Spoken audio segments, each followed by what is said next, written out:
New York City isn't just a place, it's a pulse. It beats to its own rhythm, moves on its own time, and breathes through the culture, chaos, and creativity that define its five boroughs. And in the modern story of New York, 2 years stand out like bold graffiti on a brick wall, 1994 and 1999. These weren't just good years, they were milestones. 1994 was the comeback, the rebirth, a year where the streets, the art, the music, and the city itself started fighting back against the chaos of the late 80s and early 90s. It was gritty, raw, and poetic. The moment New York rediscovered its voice. Then came 1999, the exhale before the storm, the climax, a flashbulb year where New York stood tall at the top of the cultural food chain. Hip-hop ruled the world, fashion exploded, the New York Yankees were kings, and money was flowing through downtown and uptown like never before. Now, I'm gonna break down why 1994 and 1999 were more than just calendar years. They were time capsules,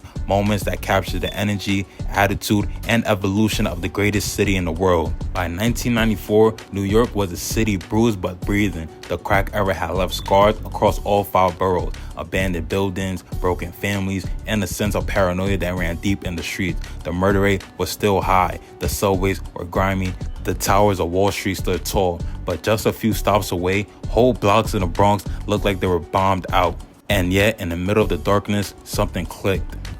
In 1994, the hip-hop scene in New York didn't just level up, it rewrote the rules. 3 albums in particular transformed the entire landscape and reasserted New York as the epicenter of rap. Nas dropped Illmatic. Out of Queensbridge came a 20-year-old with the soul of a poet and the mind of a philosopher. Illmatic wasn't just music, it was architecture. Each bar painted buildings, stairwells, and benches. Nas was Shakespeare and Tim's, with production from DJ Premier, Ross Professor, Pete Rock, and Q-Tip. The album became the blueprint for what real hip-hop was supposed to sound like. But while Nas was a prophet, Biggie was a people's champ. From Bed-Stuy to the Billboard charts, Biggie's debut album brought dark humor, storytelling, and raw charisma into the mainstream. His flow was effortless, his presence was magnetic, Ready to Die was equal parts pain and party, and it gave Brooklyn its first true king since Big Daddy Kane.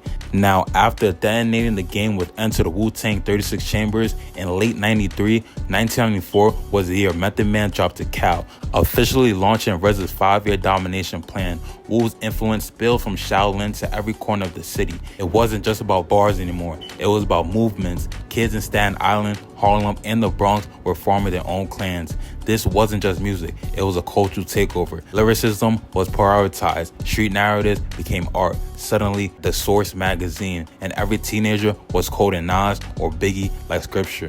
1994 was also the start of Rudy Giuliani's reign as mayor, and with it came the so-called cleanup of the city. The NYPD began its aggressive broken windows policing tactics. Times Square, once filled with X-rated theaters and hustlers, started to transition into the sanitized, tourist-friendly zone it is today. Crime rates began to fall, but tensions between police and Black and Latino communities spiked. To some, G was a hero, to others, a tyrant. But one thing's for sure was that 1994 was the year the city's image started to shift. You could feel the weight change in the air, like the city was gearing up for a major transformation, even if the cost would be its authenticity. On the hardwood, the New York Knicks embodied everything about the city in 1994. Gritty, relentless, and hungry for respect. Led by Patrick Ewing, John Starks, Charles Oakley, and Anthony Mason, the Knicks made it all the way to the NBA playoffs and finals. The series against the Houston Rockets went to a nail-biting Game 7. Even though the Knicks lost, of course, the run was unforgettable. Madison Square Garden felt like a war zone. Every dunk, every foul, every crowd chant was soaked in New York's pride. There was a sense that this team represented the soul of the city. No flash, just heart. Blue-collar basketball for a blue-collar crowd. But beyond hip-hop and sports, 1994 saw a massive wave of independent creativity coming out of the city. Downtown Manhattan was still weird and artistic. Indie filmmakers like Spike Lee and upcoming voices like Harmony Korine were using the city as a backdrop for raw, honest storytelling. Underground magazines, zines, and spoken word cafes thrived, especially in New York and Harlem and the Lower East Side. Graffiti culture was still alive, especially on rooftops in the Bronx and train tunnels in Brooklyn. While the MTA had begun cracking down, artists kept adapting. Whole crews were evolving their styles into what we all call street art.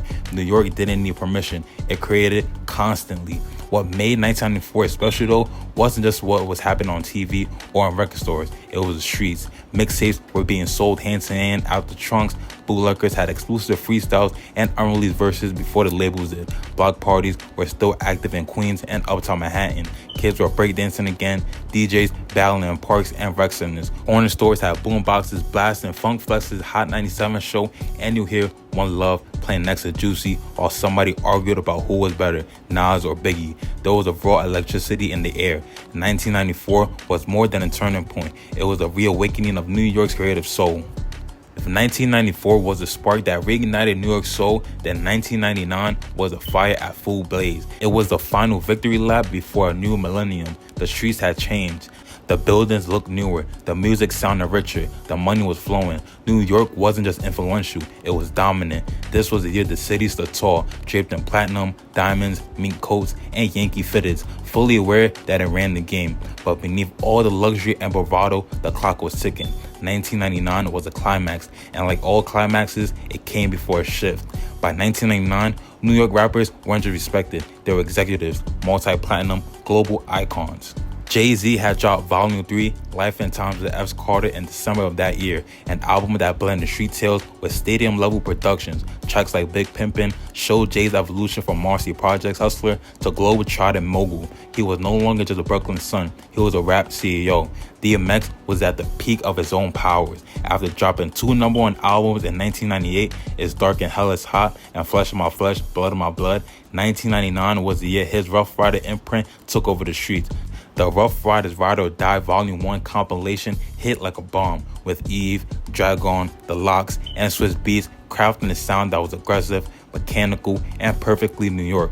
Nas released Nostradamus, his second album that year. While it didn't reach the lyrical heights of Illmatic or It Was Written, it showed that Nas was still a major figure in the game, and his presence, along with Mobb Deep, which they released Murder Music, and Raekwon, he released Immobility,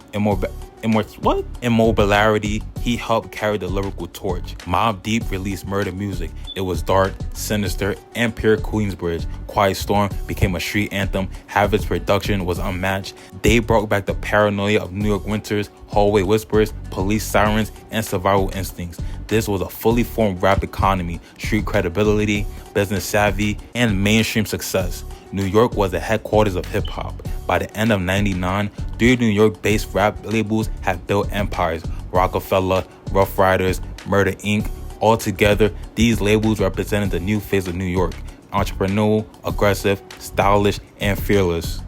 Now, while hip-hop ran the streets, the New York Yankees were running the entire sports world. In 1999, the Yankees won their second consecutive World Series and third in 4 years, defeating the Atlanta Braves in a sweep. This team, led by Derek Jeter, Bernie Williams, Paul O'Neill, and Mariano Rivera, was flawless. They didn't just win, they dominated. Yankee Stadium felt like the Roman Coliseum. Celebrities filled the stands, the Bronx was proud, the entire city was united, no matter your block or your borough. It wasn't just a sports moment, it was a culture moment. The Yankees represented New York's scene of dominance in 1999, organized, confident, and championship driven. 1999 was also a big year for New York's fashion and film scene. The streets were dripping in Pele Pele, Rocawear, Sean John, Averex, and Tommy Hilfiger. Harlem kids were styling like Paris runways, only cooler. Cameron and Mace had already laid the blueprint. Streetwear meant luxury, and brands started aligning with rappers instead of ignoring them.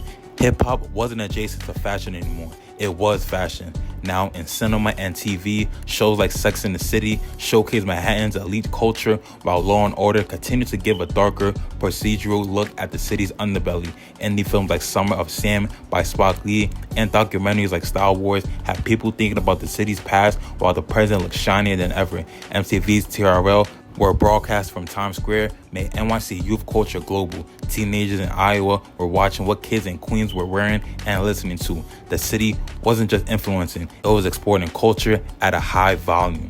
But something else was happening in 1999, something subtle but permanent, the beginning of digital era. Napster had just dropped. Kids in NYC were suddenly able to download music for free, mixtapes, unreleased songs, even bootleg albums. Internet cafes were popping up. Kids were on AAO, chat rooms, and message boards talking about Jay-Z versus Nas. Biggie's legacy, and the best freestyles on clue tapes. Mixtape culture began moving online, slowly loosening the grip of radio and physical tapes. This was a quiet dawn of the internet age, and New York was already adapting. DJs, producers, and fans started building communities beyond neighborhoods. Now they had URLs. The city was fast, wealthy, expressive, cocky, and invincible. From Harlem to Flatbush, from the Bronx to Staten Island, New York wasn't just alive, it was booming. Every corner had a story, every cab ride had a soundtrack. The spirit of 94 had grown up, gotten rich, and put on a Rolex. But whatever goes up must eventually shift and go down. 1994 and 1999 weren't just randomly great years for New York. They were defining bookends to a once-in-a-generation cultural arc, two distinct eras within the same decade. One was about rediscovering identity, the other was about flexing power, and together they tell the story of a city that rose from the ashes and stood on top of the world, if only for a moment. What nobody knew in 1999 was everything was about to change. In 2 years, 9/11 would shake the city to its core. The skyline would never be the same again. The music industry would collapse thanks to piracy, label politics, and digital revolution. Hip-hop's center of gravity would shift south. Atlanta and Houston were on deck. G would leave office, and the myth of a cleaned-up NYC would be exposed. Artists who once sat on thrones will be tested. Nas, Jay-Z, Mobb Deep, DMX, they all will go through turbulence. 1999 was the last pure moment before the shift, before things got colder, before the soul of the city started getting buried under real estate, corporations, and the algorithm. Even today, if you ask a New Yorker about their favorite era, a lot will say one of two things: when Nas dropped Illmatic or when Hov was running everything. That's 1994 and 1999. Artists from both years are still quoted, sampled, and studied. These years matter because they represent what happens when a city finds its voice and what happens when that voice is amplified across the world. New York City has had many great moments, but none quite like the Twin Peaks of 1994 and 1999. New York is a city of chapters, some tragic, some triumphant, but few chapters shine as bright and burn as deep as 1994 and 1999. One was about finding the voice, the other was about owning the throne. In 1994, New York stood on the edge of a new era, battered but not broken. It gave us art born from struggle, music born from pain, and stories that felt like survival wrapped in poetry. It was the sound of boom bap echoing down project hallways. It was the Knicks in the finals. It was Nas, Biggie, and Wu-Tang reminding the world where hip-hop was born. In 1999, the city was on top of the world. Everything that had been built in the years prior had been turned to gold and platinum. The music was global. The Yankees were legends. The streets were still talking, but now they had cameras, jewelry, and endorsement deals. The world was watching New York, and New York knew it. But what makes these years so special isn't just what happened in them, it's about how they still live. And the sound of a classic beat, and a throwback jersey, and a graffiti tag on a subway tunnel wall, and a rooftop freestyle, and the pride of a kid from Queens or Harlem still trying to make it out. 1994 and 1999 weren't just great years for New York, they were the years that reminded us why New York is still great. Forever gritty, forever loud, and forever...